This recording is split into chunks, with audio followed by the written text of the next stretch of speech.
My mom told me I never do enough, after I'd been paying her rent for an entire year. That sentence broke something inside me. Stick with me while I share my story, and if it touches you, don't forget to support our channel by hitting that subscribe button, dropping a like, and sharing it with the people you care about. I'm Rena Collins, 27, from Ohio. I work in medical billing, and for a year, I paid my mom's rent, her groceries, and her utilities after she lost her job. I thought I was being a good daughter, helping her get through a tough time. But what I didn't see was how she started expecting it, not appreciating it. When she first called me crying about losing her apartment, I didn't hesitate. I took on the full rent, even though it meant cutting my own expenses. I moved into a smaller place, gave up my car, and stopped going out with friends. My boyfriend, Cole, told me, "You can't take care of everyone, Rena." But I didn't listen. I thought family was supposed to help each other. At first, Mom said thank you. But after a few months, she stopped trying to find work. She spent her days watching TV and criticizing me instead.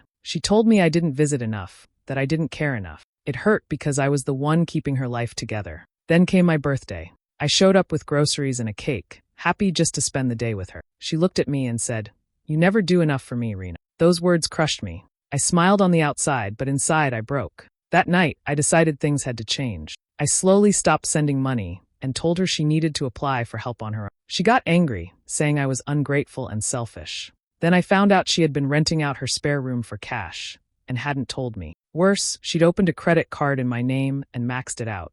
I didn't yell. I froze the card, reported the fraud, and sent her one last payment marked final assistance. When she called, I told her, "You were right, Mom. I finally learned to stop doing too much." After that, she stopped calling for a while. I started therapy and focused on rebuilding my life. I saved money, bought a car again, and felt peace for the first time in years. Now I understand, sometimes love needs limits.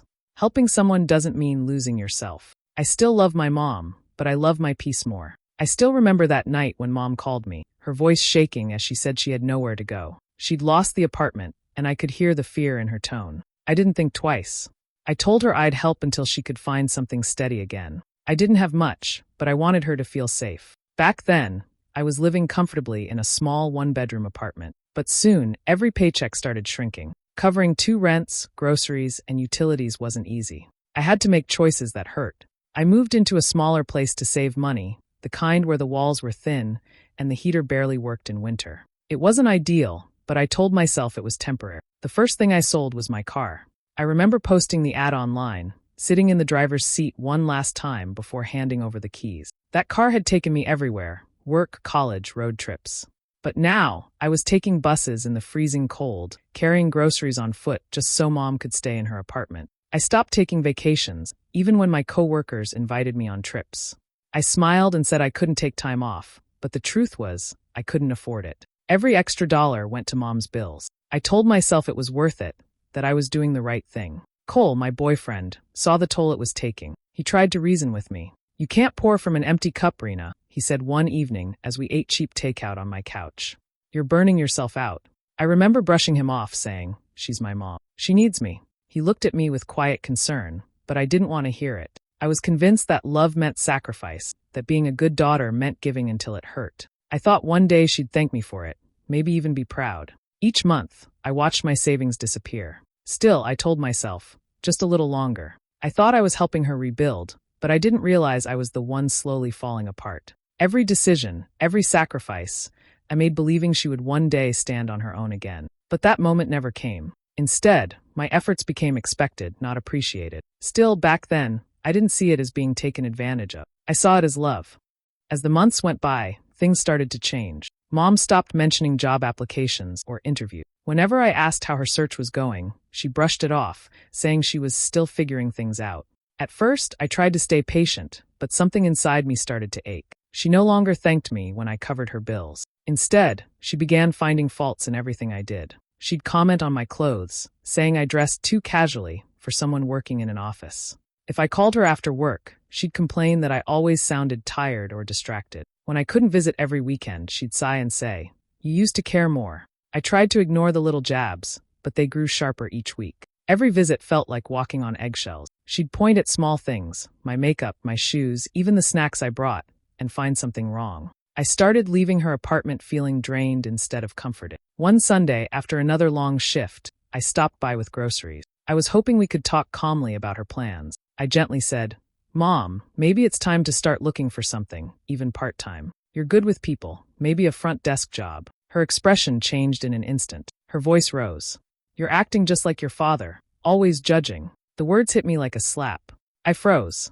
I had never compared myself to him, but hearing her say that felt cruel. It wasn't anger I felt, it was disappointment. I stood there, clutching a grocery bag, trying to find the right words. "I'm just trying to help," I whispered, but she turned her back and muttered, "If you were, you wouldn't talk to me like this." I left quietly that evening. On the drive home, I replayed the moment again and again. It wasn't just about the money anymore. Something deeper had shifted. The warmth between us had been replaced by coldness I couldn't explain. I used to think helping her would bring us closer, that she'd see how much I cared. But now, all I felt was distance. Every sacrifice I made seemed invisible. The more I gave, the less I was worth in her eyes. That night, sitting in my small apartment, I realized something painful. I wasn't just losing money every month. I was losing the connection I had with my mother, and no amount of help could buy that back. My birthday came on a gray Saturday in late March.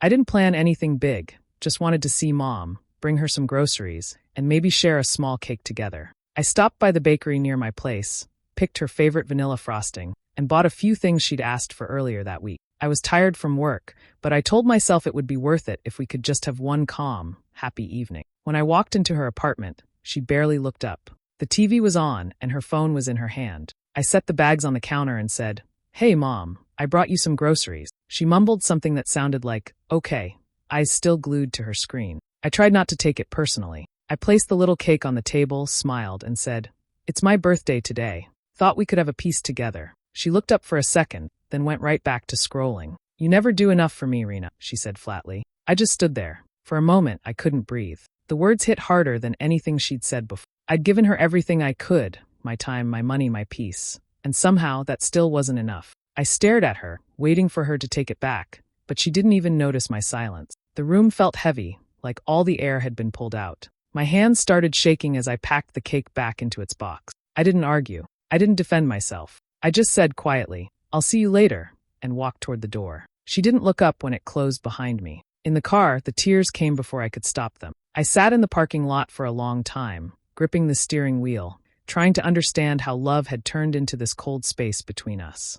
All the sacrifices, all the nights I spent worrying, all the things I gave up, it felt like none of it mattered. Driving home, the streetlights blurred through my tears. Somewhere between those miles, something inside me hardened. I realized I couldn't keep living like this, giving and breaking, hoping she'd finally see my heart. That night, I made myself a quiet promise. No more excuses. No more letting my kindness be stepped on. If she couldn't see what I'd done for her, then I'd stop trying to prove it. That was the last time I cried for her. After that day, something inside me changed. I couldn't keep pretending everything was fine. The next month, when rent came due, I didn't send the full amount. I covered only what I absolutely had to and told Mom she should start looking into housing assistance or part-time work. I tried to say it gently, hoping she'd understand that I needed to take care of myself too. She didn't take it well. The first time I mentioned cutting back, her voice went sharp. "So, you're just going to leave me hanging now?" I explained that I wasn't leaving her, just setting some limits. I told her about local programs that could help with utilities and rent. She didn't want to hear any of it. "Those are for people who don't have family," she snapped. "What do you think I have you for?" Her words stung. I had spent a year holding everything together, but to her, it sounded like I was nothing more than a safety net. I stayed calm, told her I couldn't keep doing this alone, and reminded her of all the months I'd already helped. I thought maybe if she realized how much I'd sacrificed, she'd soften. Instead, she laughed bitterly. "That was your duty, Rena." That single word froze me. Duty. Like all my care, my sleepless nights, my sacrifices, none of it came from love. Just obligation. I sat there with the phone pressed to my ear, speechless. After that call, I decided things would be different. I started saying no when she asked for extra money. I paid only what I'd promised, nothing more. Each time she called to guilt me, I repeated the same calm answer. "I can't this time, Mom." It wasn't easy. The guilt ate at me at first, but slowly I began to feel lighter. She started calling less. When she did, her tone was always the same, sharp, accusing, full of disappointment. She said I'd changed, that I'd turned into someone cold. I wanted to tell her that I hadn't changed. I'd just finally learned to stop being used. There were nights I'd sit alone, questioning myself, wondering if I really was a bad daughter. But deep down, I knew this was the only way forward. I'd spent so long giving her everything. Now it was time to give myself a chance to breathe. That word, duty, never left my mind. It reminded me why I had to stop. A few weeks after that tense call, I got an unexpected message from one of Mom's neighbors. She said she thought it was nice that Mom had found a tenant to help with bills. I froze, unsure if I'd heard right. A tenant? I hadn't known she was renting a room. My first reaction was disbelief. Mom had been telling me she was barely getting by, that she couldn't afford groceries without my help. Curiosity turned into a knot in my stomach. I decided to drive over one afternoon without calling first. When I arrived, a man I'd never seen before opened the door halfway and said, "You must be Rena. I'm renting the spare room." I stood there, stunned. My mother appeared behind him, her smile tight and nervous. She mumbled something about extra help with bills, acting like it was no big deal. I asked her why she hadn't told me, and she brushed me off, saying, "It's just temporary." But I knew there was more to it. When I checked the payment receipts later, I realized she hadn't reduced her expenses at all. She'd been collecting rent from that man and still taking my money each month. That night, I couldn't sleep. Something about it didn't feel like the whole story. I decided to check my credit account, just to make sure everything was fine. That's when I saw it, another credit card under my name that I'd never opened. My heart dropped as I scrolled through the charges. Furniture, groceries, online orders. Over $4,000, all spent within a few months. I stared at the screen in disbelief. It felt like the floor had vanished under me. The realization that my own mother had done this made me feel sick. I'd trusted her completely, handled her bills, shared my personal details, never thinking she'd use them against me. I sat at my kitchen table, my hands shaking as I went through each transaction. It wasn't about the money anymore. It was about what it meant. Every charge felt like a little piece of trust being torn away. The next morning, I called the credit company, filed a report, and froze the account. When they confirmed the address linked to the card, it matched hers exactly. I didn't even know how to process it. For days, I couldn't bring myself to call her. I kept thinking back to every sacrifice, every promise, and now this, the proof that she hadn't just taken advantage of my kindness. She had betrayed it completely. The hurt ran so deep that words couldn't touch it.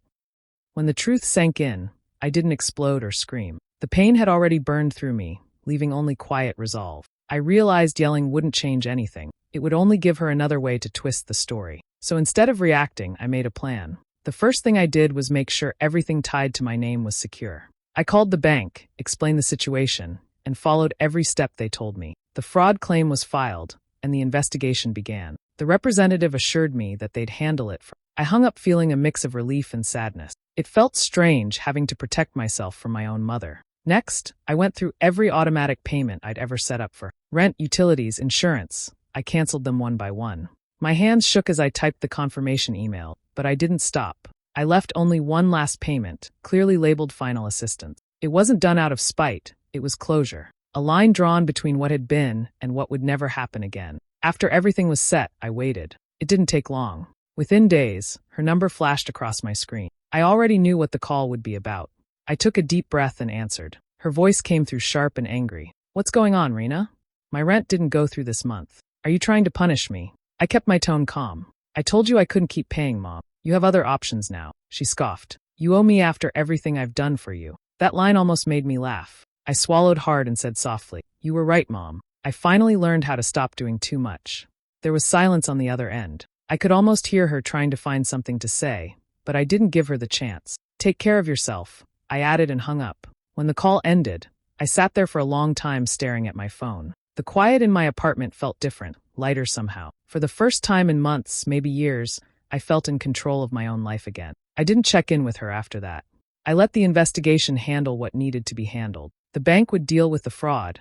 I would deal with moving on. My revenge wasn't loud or cruel. It was peace. The kind that comes from finally letting go of someone who only knew how to take. It didn't take long for everything to start collapsing around her. Once the bank began its investigation, the account connected to the fraudulent card was frozen. The extra money she'd been keeping disappeared overnight. The man renting her spare room found out what was happening and packed his things, leaving without a word. Within a week, she was back to where she'd started. Only this time, I wasn't there to catch her. The calls began soon after. At first, they came a few times a day. I'd see her name flash on my screen, but I let it ring. Then the messages started piling up. Her voice sounded desperate, shifting between anger and guilt. "I'm your mother, Rena. You can't just walk away like this," one said. Another came a few days later. "After everything I've done for you, this is how you repay me?" Each one hurt a little less than the last. I listened to one voicemail late one night, more out of curiosity than emotion. Her tone cracked halfway through as she said, "You'll regret turning your back on me." I didn't respond. I had spent too many years carrying that guilt, and I refused to carry it any longer. Instead, I focused on myself for once.